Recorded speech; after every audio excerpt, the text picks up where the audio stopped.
Okay, so I just finished working out. And it's funny because I haven't been able to work out properly for like the past 6 or 7 months. Because I've been traveling this whole fucking year. And yeah, now I'm choosing to settle down here in Serbia. Even though I don't know what's gonna happen by the end of this year. I just hope I'm making the right choices. But yeah, trying to get back into it.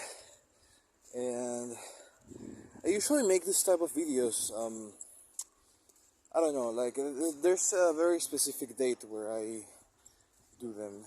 I don't know if that makes any sense semantically, but I remember like the day before my birthday in 2021, I made a long video of myself just talking to the camera and just telling things about my life and how I felt about it, about the choices I'm making.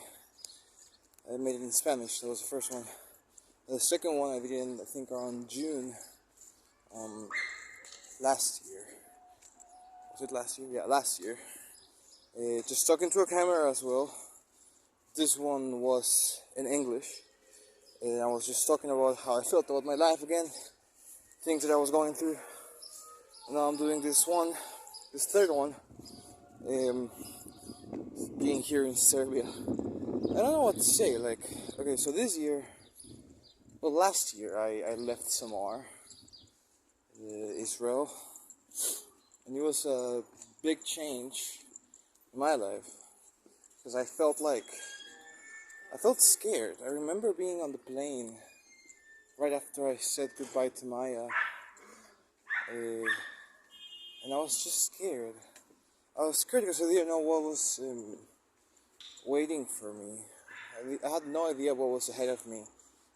I was taking a plane to Amsterdam, and then I had another flight to Portugal, and it was just scary. It was a scary situation because I didn't save up any money to do this trip, and I just felt like I wasn't ready for it.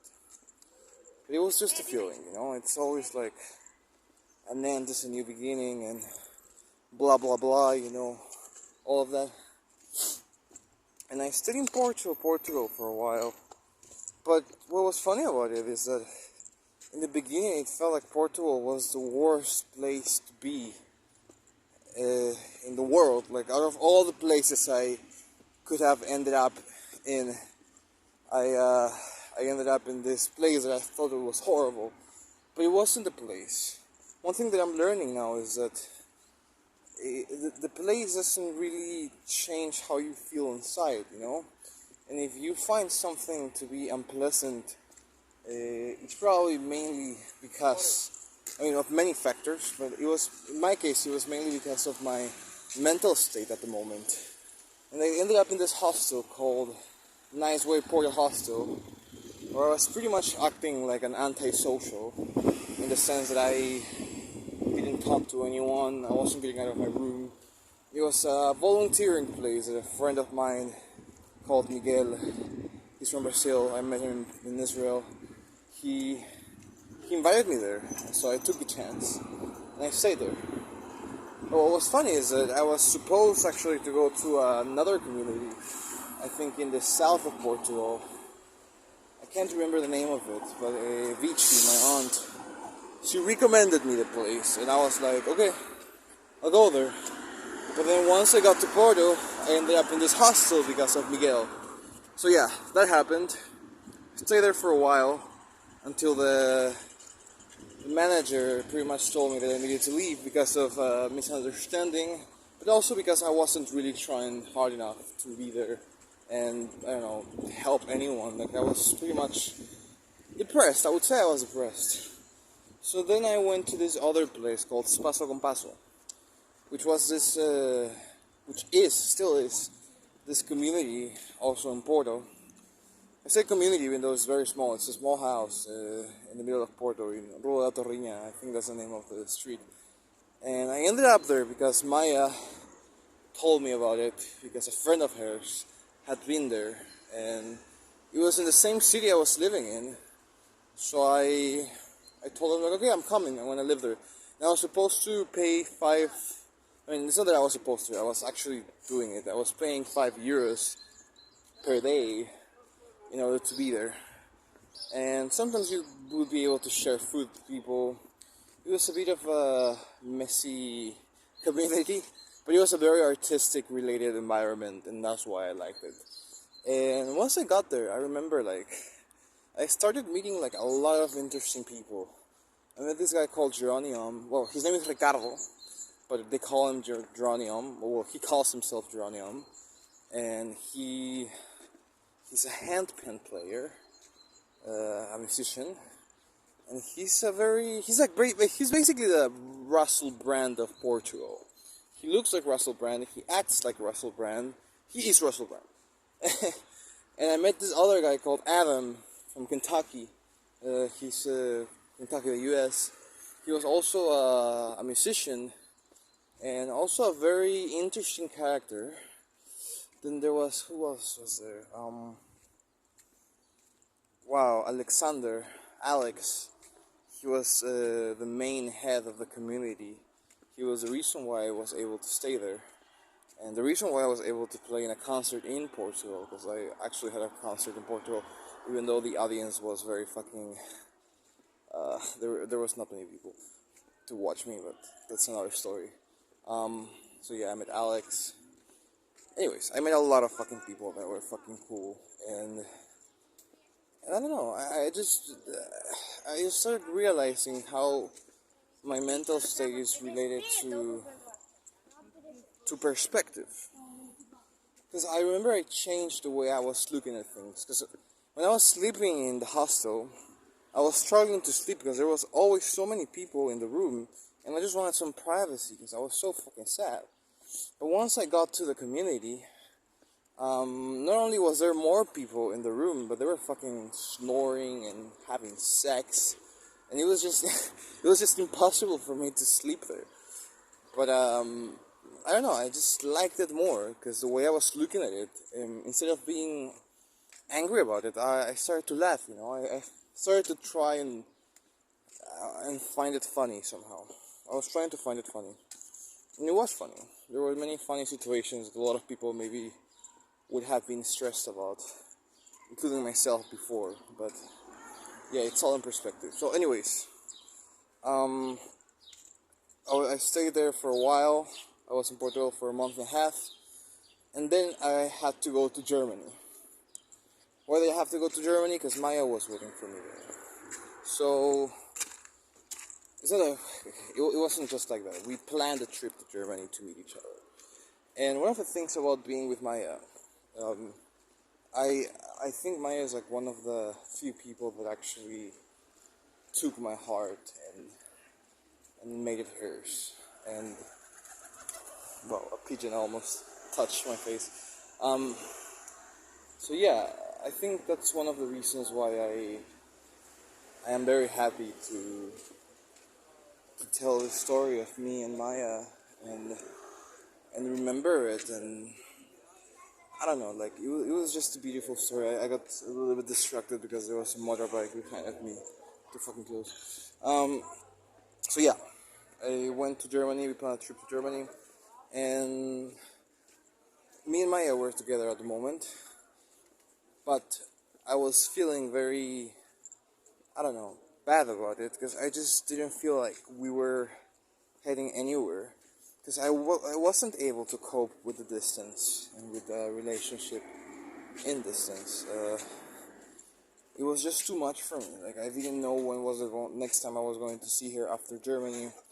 I had no idea what was going to happen in my life at that point, and I was very fucking confused. So I went there thinking that maybe I should break up with her, because it was either that or wait until I explode on the phone and break up with her on the phone. And I find that like 1,000 times worse, you know, like breaking up with someone on the phone. It's just not worth. It's not worth it, you know. So I went there and we stayed there for a couple. Well, for a little bit more than a week.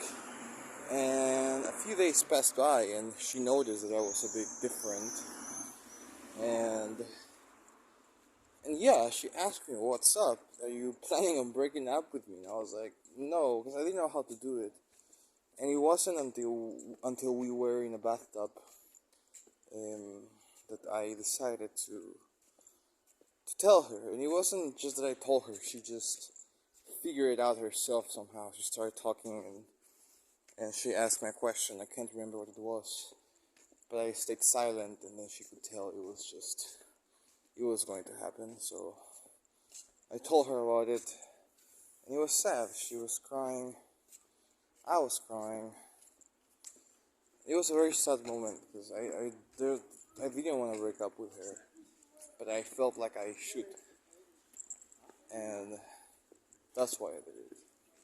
So after that, we stayed in the same place for a couple more days, which was, I wouldn't say awkward. It was just an unusual situation, like you break up with someone and you live with them uh, for a bit more. It was just interesting, I would say. And yeah, then I took her to the airport a few days after. We had the flight the same day. She had a flight back to Israel. I had a flight to Milan, Italy. And yeah, we said goodbye. I told her, like, I know this is not the last time I'll see you, but I can't promise you that we'll go back together. And it was just a fucking sad situation, to say the least. Anyways, I said goodbye. Then that same day, I took a flight to Milan, Italy, to see Martina. And what's interesting about Martina is that she's one of my best friends from school. I met her in kindergarten when we were like 4 years old, and I don't know, I was just excited to see her, and I hadn't seen her in years, to be honest. Like, the last time I saw her was probably in Lima, and I couldn't even recall when was it. I just knew I hadn't seen her in years. So, because I was in Europe, and I needed to buy a ticket to somewhere in Europe after Berlin, I figured, well, I should go visit Martina. So I went there.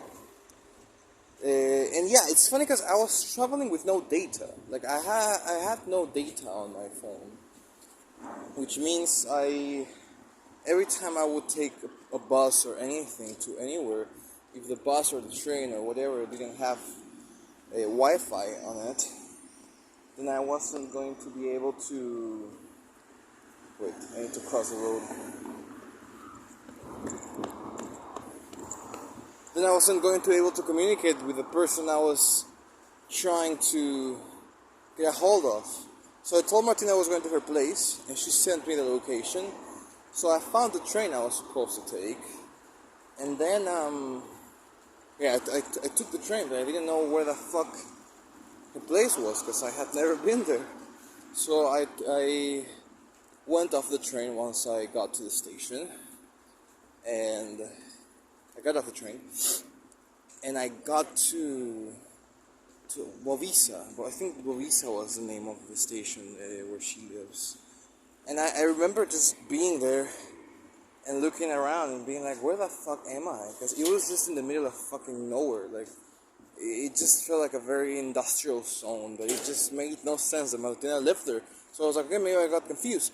So I tried to call her in a public phone, and then she just wouldn't fucking take the phone. And I had no idea where to go. So this lady came up to me and she told me, where are you going? You seem a bit confused. And I told her, oh, well, I'm going to see my friend, but I don't know where she is. Maybe you know where she is? And I told her the name of the street. She told me, oh, yeah, you just go to that street, lonely, spooky-looking street out there, and you just keep walking straight. And I looked at the street, and it just looked like a fucking horror movie. Like, it looked like I was going to walk into someone's, I don't know, some rapist or psychopath place or something. So I just kept walking there with my guitar and my bag, my luggage. I kept walking there, and I was like, oh my god, where the fuck am I going? And I tried to find the place of Martina. And somehow, after walking for like 5 minutes, I see this silhouette of a woman, and I could tell she was smiling. And I felt like it was a bit creepy because, like seeing a smiling face in the dark of a woman, even though Martina has a nice silhouette, I just didn't feel like that was, I don't know, I just didn't know who she was, but it was like, okay, it has to be Martina. So then I approached her, and it was her, and we just hugged, and it was beautiful. It was very nice. It was a very nice hug, because we hadn't seen each other for a while, and yeah, then she walked me to her place, and once we got to her place, it was just, I don't know, I ended up at her place. She lives in the middle of fucking nowhere, as I said, but it's like her place, when you see it from outside, you just would never think that someone lives there, it looks like a place where like they hide corpses, or like a place where there's like something weird going on, so you just, like your instinct as a human is like not to go in this type of places, but my friend happened to live there, so I ended up going inside, and yeah, we talked for a while, we played music, and I stayed in Milan for a while, and it was an interesting dynamic being in Italy at that moment, because I was very sad from breaking up with Maya, but at the same time I didn't know what to do, and I think she really helped me to realize how much my appreciation to my environment should be, I don't know, more.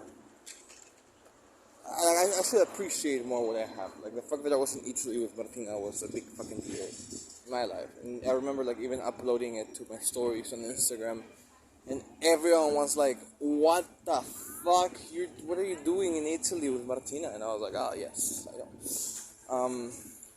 So yeah, I mean overall I stayed there for a while. Then this Argentinian dude came to stay with us as well, and then I had to leave. I had to leave, and I was like, okay. I don't know when I'll see you again, but I told her that I was going to Scotland. Spoiler alert, we saw each other in Scotland. But yeah, we said goodbye. And I was like, okay, goodbye. We might see each other in Scotland. I don't know. We hugged, goodbye. That same day where I had to go to the airport, I was going to take a plane to Madrid, Spain, and I had a fucking stomachache. It was the worst stomachache of my life, because I didn't expect it to happen, and it was mainly because probably me and Martina ate like bacon with fried eggs, and it was just too greasy. I think to eat it like before a flight is a bit much. So, anyways, that happened, and I just remember being with a stomachache in the like walking towards the train station, and I just feel like fucking dying. I was like, why the fuck am I taking a train to Spain with this fucking stomach? I want my mom. I actually texted my mom. She told me buy this pill or whatever, and I never bought it in the end because I'm a jerk. But yeah, I ended up in the plane. I took this plane to Amsterdam. No, sorry, to Madrid. I'm reading confused. And this jerk. Yeah, some guy just has a red light. Anyways, yeah, I took a flight to Madrid, and I went to see Mika, which is this friend from Peru that I met because we made music together. We used to make a lot of music together back in the day, and it was interesting to see her as well. And we hugged. It was nice. But I didn't plan that trip to Madrid. I didn't plan any of my trips, to be honest. But I didn't plan that trip to Madrid because I usually don't plan anything. Like, I'm the type of person that doesn't like to plan things. I'm a bit of an improviser, even though I would not recommend it to anyone. I think you should plan things ahead of you. But I met her there, and my budget was so low, and I was feeling so shitty for many reasons, and I don't know, I just felt like we didn't connect that well. And I love Mika, I fucking think she's great, but it's just, it was an odd situation to be in, since, I felt like we hadn't really got to catch up because she was busy with studying with her masters on her masters, and yeah, she was just stressed about other shit, and we just never got to connect that well. I guess once I was there, and yeah, I guess I never. I don't think we got the best experience out of each other's presence at the moment. So I don't know. I'm still like processing this whole thing that happened, even though nothing really happened. I'm guessing that's what happened. That nothing happened, and yeah, I don't know. And also, like, I had a bit of a crush on her at one point, and somehow maybe I thought that going there I would tell her something, and then I don't know, just be able to express yourself and say the things you have in your mind.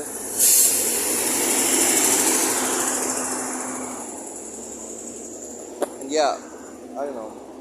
It was just it was an unusual, unpleasant situation for many reasons. And yeah, then because of that, I was like, okay, I need to go to somewhere else. So I went to my sister's best friend's place because she also lived in Madrid. Her name is Ariana, and I stayed there for a night. And she showed me around the city. It was nice. Uh, and the night I was leaving Spain, oh yeah, by the way, I also met this guy.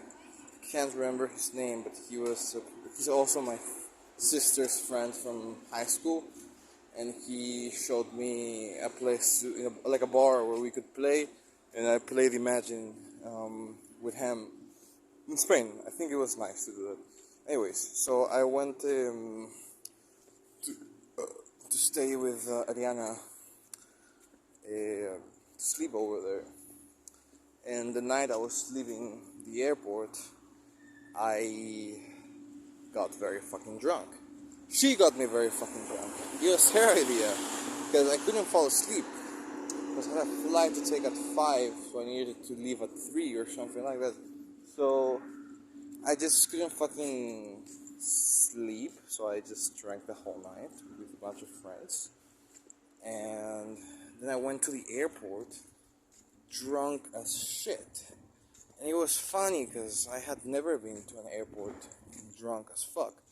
So I remember getting to the airport and being like, oh my god, I'm too fucking dizzy to deal with this, but let's do it. I checked in one of my bags. I got to the gate after, getting through security and such. And yeah, I got to take a flight being drunk as shit. It was a flight to Amsterdam. So then I got to Amsterdam. And I got to Amsterdam with no fucking money because I already spent all my money. So I texted my dad to help me with some, it was like $200, I think. And with that, I bought a train to Groningen, where my friend Federico, which that I call Pete, who I call Pete, he's living there. So I went to Groningen. I took a train to Groningen. And oh my god, I'm getting a bit bored of telling this story. Anyways, overall, I went to Groningen. I had a lot of fun. I met this girl from Spain that fell in love with me. And then I kind of was jerked to her, but not because I wanted to, but because I really didn't want to be in a relationship with anyone at the moment. I also didn't connect as much with Federico as I should have, I believe, but I think that was my fault for being too much inside my fucking head. And yeah, I mean, I had a good time. We partied a lot. We took a lot of fucking drugs. I mean, not a lot, but enough for me to acknowledge it. And I mean, yeah, of course, it's Netherlands. Like, that's what you go there to do. And yeah, then the trip ended, and then I went to Scotland. And I took a flight to Scotland. And I remember, I went to Scotland to meet Dan, and I stayed with Dan for a month and a half. No, a bit less than a month. No, a bit more than a month actually. I stayed with him for a while. I was staying at his place in Scotland, and I remember getting to his place in Scotland, and just the idea of getting into the UK. Like once you get into the airport of the UK and you cross like this little paper that says UK border or whatever, like little sign, you're like, oh my god, I'm in the UK. Like it feels like a big accomplishment, you know, especially if you're South American, because I kind of felt like I was going to stay there forever, because that was my first instinct as a Peruvian. But yeah, it didn't happen in the end, obviously. But I, yeah, I was with Dan for a while, and we made a lot of fucking music, and we were just fucking, we were together after a while, because I met Dan in Israel when I was in the middle of the desert in Samar. I met him there, and it was just nice to see him again after, I think, a year, because he went to visit again in April of 2022. So almost a year after I got to see him, and it was nice. It was nice to see that. I think Dan is one of my best friends.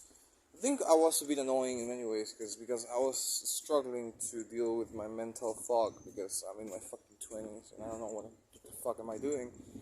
I expressed that I don't know, in a way that I felt like sometimes there were like a bit of awkward situations, but overall it was nice. Like Dan is like one of the nicest people I've ever met, and he was willing to host me for that long. And not only that, but he took me to fucking island called Isle of Arran, and then he took me to London and to Newbury and Reading and just a bunch of places that was like, what the fuck, I'm in the UK, you know, it felt like a big deal.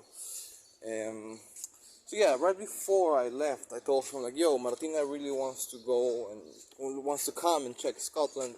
Do you think we could host her? And he was like, sure. So then we hosted her. Well, he hosted her and I was there. And there was some stuff happening there actually.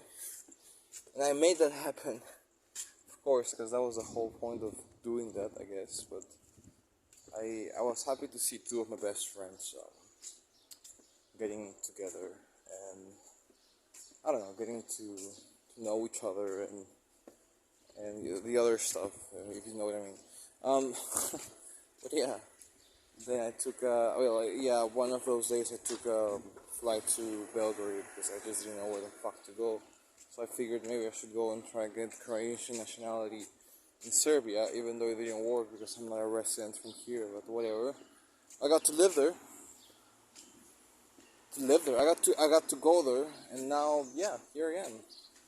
And now that I'm listening to everything I've said, like, it kind of feels like it hasn't been that long since last year ended. It's been like 6 or 7 months.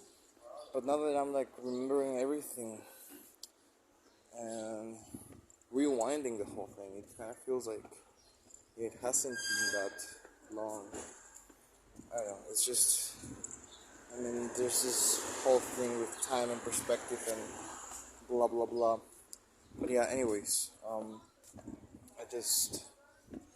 getting closer to the place I'm supposed to go to take a shower. So now I'm gonna take a shower and go to work. I'm working at this restaurant called Red Bread, which I don't really enjoy that much because I am a fucking musician. I don't know why am I doing cooking, but yeah, we need the money. And so we're here. So, anyways, so whoever is listening to this, thank you for listening to it. I really appreciate it. And yeah, I don't know when will I do my next video, but next time I do it, just make sure you keep track on what's happening. I don't know what the fuck am I saying. I'm not even in the right state of mind to speak for this long. I got bored of my own fucking words. But hey, if you listen to this whole thing, thank you. And yeah, goodbye.